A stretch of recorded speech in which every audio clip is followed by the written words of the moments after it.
curso de verano de la UNED sobre lactancia materna y crianza, celebrado en el Barco de Ávila, uno de los temas tratados fue el de los aspectos psicosociales relacionados con la lactancia. En este sentido, muchas madres que desean amamantar se plantean la pregunta: ¿cómo hacer que las cosas sucedan? Ana Lisbona, la directora del curso, nos habla de ello. Cuando hablamos de hacer que las cosas sucedan, podemos hacerlo desde dos perspectivas. Desde la nuestra individual, o sea, ¿qué voy a hacer yo para hacer que suceda una lactancia exitosa? Si yo lo deseo, si deseo que sea hasta los 6 meses y que sea de manera exclusiva, ¿cómo hacer para conseguirlo? Y también qué podemos hacer todos en general, la sociedad, los profesionales sanitarios, los educadores, los grupos de apoyo, para conseguir que las madres que quieren hacerlo lo consigan. Nos vamos a encontrar con dificultades, por eso hablo de hacer que las cosas sucedan, ¿no? Que es la investigación que llevamos a cabo en el ámbito laboral sobre iniciativa personal.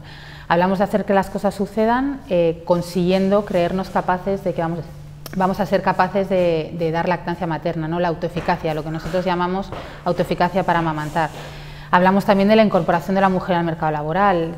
Sabemos que va a ser complicado, pero que se puede conseguir, ¿no? Pues hay que ser muy hábil con el sacaleches, hay que encontrar un lugar en el trabajo. Esto es importante también, ¿no? De cara a la sociedad. Todos podemos conseguir en nuestros entornos de trabajo facilitar que una madre pueda extraerse la leche durante su jornada laboral o compatibilizar esa vida profesional y familiar, personal, ¿no? El conseguir que los horarios no sean pues tan locos como en muchas ocasiones son, cuando una madre tiene que salir a las 8 y regresa a las 8, ahí es imposible, ¿no? Si conseguimos ese compatibilizar, será todo más fácil y es mucho más probable que las lactancias, pues por lo menos hasta los 6 meses en exclusividad y prolongarlas hasta los 2 años, pues sean exitosas. A pesar de que las recomendaciones de la Asociación Española de Pediatría son las de mantener la lactancia materna exclusiva durante los primeros 6 meses y después complementada con otro tipo de alimentos hasta los 2 años o más, las madres que tienen intención de amamantar encuentran grandes dificultades. Por ejemplo, en un estudio realizado en Aragón, el estudio Calina, se comprobó que menos de un 20% de las madres llegaban a los 6 meses de lactancia materna exclusiva. ¿Cuáles son las causas principales del abandono de la lactancia durante los primeros meses? A mí me gusta más hablar en positivo, entonces antes de decir los problemas vamos a ver qué factores han encontrado en algunos estudios, por ejemplo el Calina que hemos mencionado, que se relacionan con el éxito en conseguir lactancia exclusiva hasta los 6 meses. Vemos que el tipo de parto influye, es importante, sabemos que un parto vaginal se relaciona más con conseguir esos 6 meses de lactancia exclusiva. También los estudios universitarios, lo que nos lleva a pensar que si conseguimos acercar la información, las herramientas para que puedan superar esas dificultades que hay a todas las mujeres, también va a ser más fácil. Sabemos también que en este estudio, en el estudio Calina, encontraron que la obesidad se relaciona negativamente, o sea que sabemos que mantener a las madres con un peso normal o un ligero sobrepeso se relaciona positivamente con la lactancia, en contra de personas con sobrepeso, o sea, cuidar a la madre, ¿no? Si la madre se cuida, es más fácil conseguirlo. Sin lugar a dudas, cuando cambiamos la perspectiva positiva y hablamos de dificultades, la incorporación al trabajo yo creo que es un factor importante. Hay una ruptura, es verdad que la lactancia hasta los 4 meses, que es cuando más o menos está la baja, el porcentaje es más elevado y va cayendo, probablemente tenga algo que ver.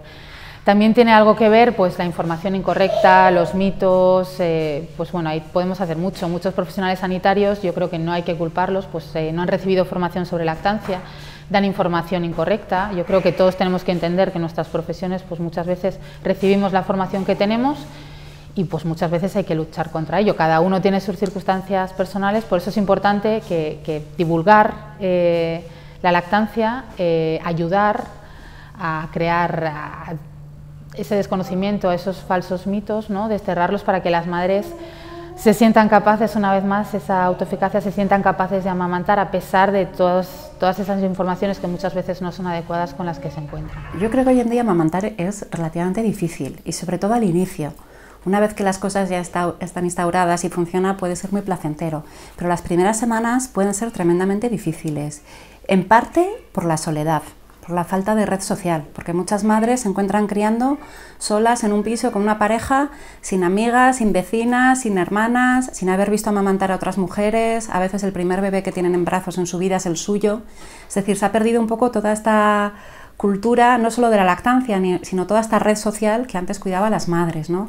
La soledad en el puerperio es terrorífica y una madre sola con un bebé que llora Es una situación que es muy fácil que te ponga de los nervios. El manejo que se hace de los partos, que están muy medicalizados, hace que muchas mujeres tengan problemas importantes en la lactancia por culpa de las medicaciones que se les ha dado en el parto, o por culpa de la cesárea, o porque han estado separadas horas o días de su bebé sin razón.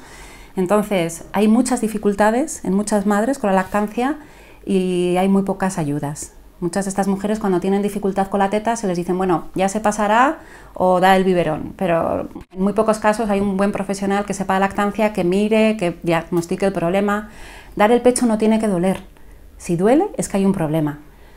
Pero sin embargo, muchas mujeres están con grietas, con infecciones, con un dolor terrorífico, y dar de mamar así es un suplicio. O sea, es que es heroico, ¿no? Digo yo. Por eso digo yo que a veces lo mejor es el enemigo de lo bueno, y a veces dar el pecho no es lo mejor, porque lo que más necesitan los bebés es que sus madres estén bien, ¿no? Entonces, si una madre está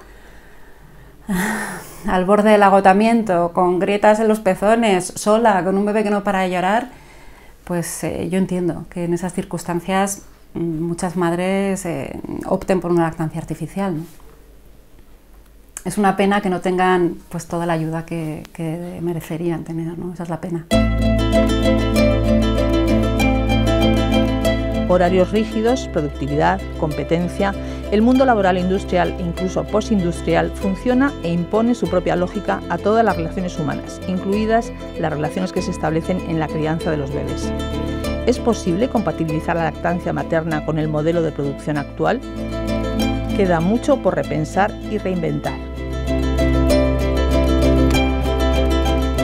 Es un problema tremendo porque las instituciones están, digamos que desde la ciencia y desde las instituciones sanitarias se está recomendando que lo mejor sería lactancia materna exclusiva durante 6 meses y no hay bajas laborales de ese estilo, ¿no? Y luego estamos en un mundo de trabajo que fue hecho, probablemente viene del siglo XVIII-XIX, el mundo industrial, es un mundo muy creado por hombres, ¿no? Y entonces son horarios de hombre y competitividad, y eso está muy reñido con la crianza y con la maternidad, ¿no? Y desde luego que la lactancia y la maternidad no deben suponer el aislar a la mujer y devolverla al hogar, que es lo que algunos pretenden, ¿no? Pero sí que es verdad que las leyes tienen que cambiar mucho para crear una verdadera conciliación que en este momento no hay, y la conciliación no pasa precisamente por empezar a decir vamos a poner guarderías, porque para eso crea un kibú y poner a los niños ya en un kibú desde el día que nacen, ¿no? No es eso lo que estamos esperando a lo mejor unas condiciones laborales diferentes, unos horarios diferentes también, no tienen por qué ser horarios tan extenuantes, que son incluso extenuantes para hombres, ¿no? Pasa que los hombres nos la damos de chulitos y aguantamos esos horarios, ¿no? Pero no puede haber ni buena paternidad ni buena maternidad con estos horarios laborales que nos hacen mantener ahora, ¿no?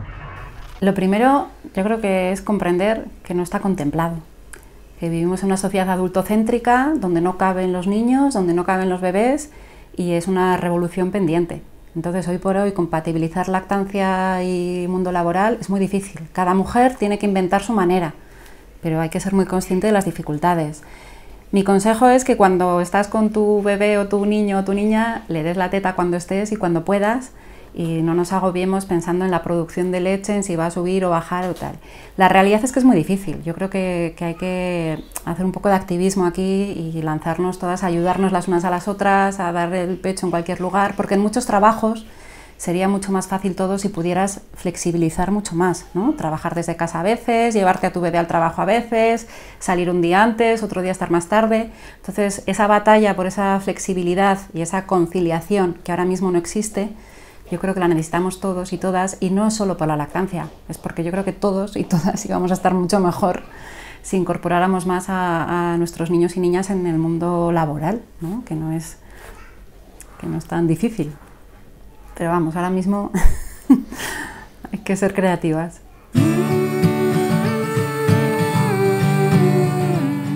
Virginia es matrona y madre y nos cuenta su experiencia con la extracción de leche y la búsqueda de su propio camino para hacer compatible lactancia materna y trabajo.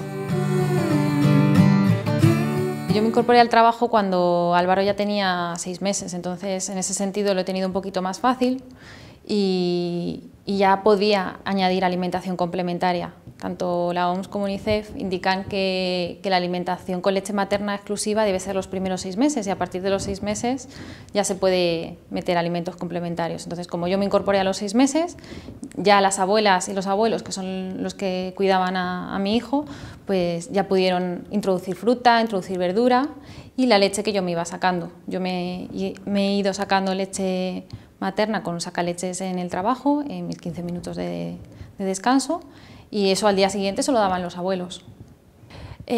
Nosotros en este centro de salud tenemos un taller de lactancia materna todas las semanas y el tema de la incorporación al trabajo es un tema muy recurrente entre las preguntas que hacen las mamás.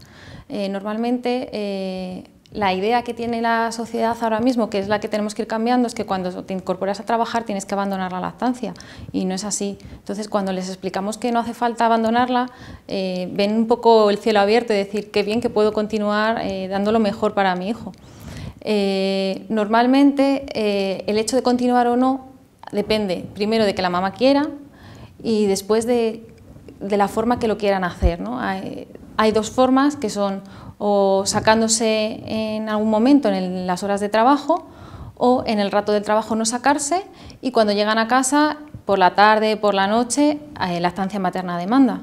Entonces el cuerpo se adapta en esas horas que están trabajando y no le fabrica tanta cantidad en esas horas y puedes mantenerlo con las horas restantes que estás con tu hijo.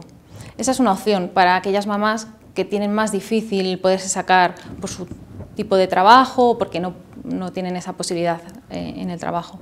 Si se puede, idealmente, pues sacarse en esas horas permite que esa leche al día siguiente se la puedan dar en la escuela o se la pueda dar los abuelos o el cuidador que tenga. Uno de los falsos mitos más conocidos sobre la lactancia materna es que debía ser ofrecida cada 3 horas durante unos determinados minutos en cada pecho. De nuevo, la lógica de los horarios fijos choca con el funcionamiento de la lactancia materna. Nuestra biología nos indica que cuando tenemos hambre hay que comer, que cuando tenemos sed hay que beber. Y los horarios, pues probablemente en un ambiente natural se irían amoldando a nuestras necesidades también. Pero en la sociedad en la que vivimos estamos presionadas por horarios de trabajo, de colegios. Entonces, cuando llega el momento y no nos queda más remedio que adaptarnos a horarios, nos adaptamos. Y casi nunca hay problema. Los niños llegan al colegio y se adaptan al colegio. Igual que cuando tú tienes que trabajar o cambias de horario en el trabajo, pues te vas adaptando a los cambios de horario. Entonces, mientras los niños no tienen por qué tener horario, pues yo creo, la opinión es que hay que satisfacer sus necesidades, porque es lo que ellos necesitan, pues comer o dormir o beber, bueno, o compañía, ¿no? Y poco a poco se van regulando en función de las necesidades, no hay ningún inconveniente en atender sus demandas, incluso en ofrecer antes de que llegue la demanda, ¿por qué no? Todos lo hacemos también, incluso los mayores. Voy a ir a tal sitio, sé que no voy a poder comer después, pues como ahora, para no tener hambre después. Pues eso mismo se puede hacer con un bebé, ¿por qué no? La falta de flexibilidad en los horarios laborales, la soledad y la falta de apoyos también influyen en otros aspectos de la crianza, como que el sueño infantil se haya convertido en un problema para muchas familias. Yo creo que es un problema porque los padres deben llevar un horario. Es decir, si los padres no tuvieran que llevar un horario, tuvieran una baja maternal amplia, etcétera, etcétera, pues no habría tanto problema, porque si el niño te da una mala noche, pues después te levantas más tarde o haces una siesta o lo compensas y seguramente, bueno, pues lo iríamos trampeando. El problema es cuando un niño te da una mala noche y te tienes que levantar a las 6 de la mañana para fichar a las 8 en el banco, luego no puedes hacer la siesta porque por la tarde estás empleado aquí o tienes que ir a hacer la compra o tienes que fregar los platos y entonces, claro, los padres están cansados y no pueden más. Lo cierto es que si los padres tuvieran una mejor vida laboral o una mejor baja maternal y paternal, seguramente los problemas de sueño se minimizarían mucho.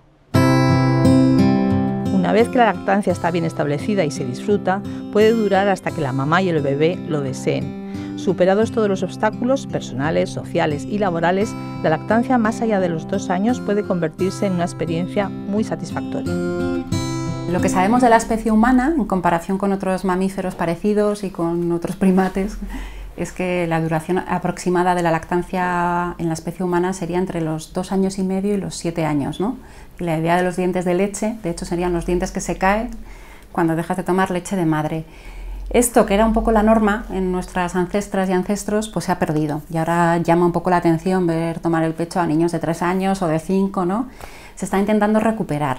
Y hay estudios muy bonitos que se están haciendo ahora precisamente con el tema del neurodesarrollo. Se está viendo que los bebés amamantados, por ejemplo, 15 meses, su cerebro madura de forma distinta en algunas áreas de maduración tardía de los bebés que no han recibido nunca el pecho. Y esto tiene que ver luego con el desarrollo de la inteligencia emocional o de algunas habilidades un poco especiales, ¿no? Entonces, realmente lo que sabemos es que la lactancia materna favorece un desarrollo cerebral diferente, incluso de forma tardía, es decir, incluso esos últimos años, a partir de los 2 o 3 años, que parece que casi no toma nada, incluso entonces todavía se están desarrollando áreas específicas del cerebro y el desarrollo va a ser más óptimo si el niño o niña sigue tomando el pecho que si no lo toma, ¿no? Entonces, yo creo que esto es importante saberlo también, porque hay muchas madres que se han visto a veces presionadas para destetar. La Organización Mundial de la Salud, la Asociación Española de Pediatría recomiendan 2 años como mínimo de lactancia, ¿vale? 6 meses de lactancia exclusiva, a partir del 6º mes lactancia junto con otros alimentos, mínimo 2 años, y a partir de los 2 años pues hasta que la madre y la criatura quieran, ¿no? Para profundizar en todos estos temas, el Departamento de Psicología Social y de las organizaciones de la UNED ofrece a partir de enero de 2015 un curso sobre lactancia materna que tendrá una duración de 6 meses.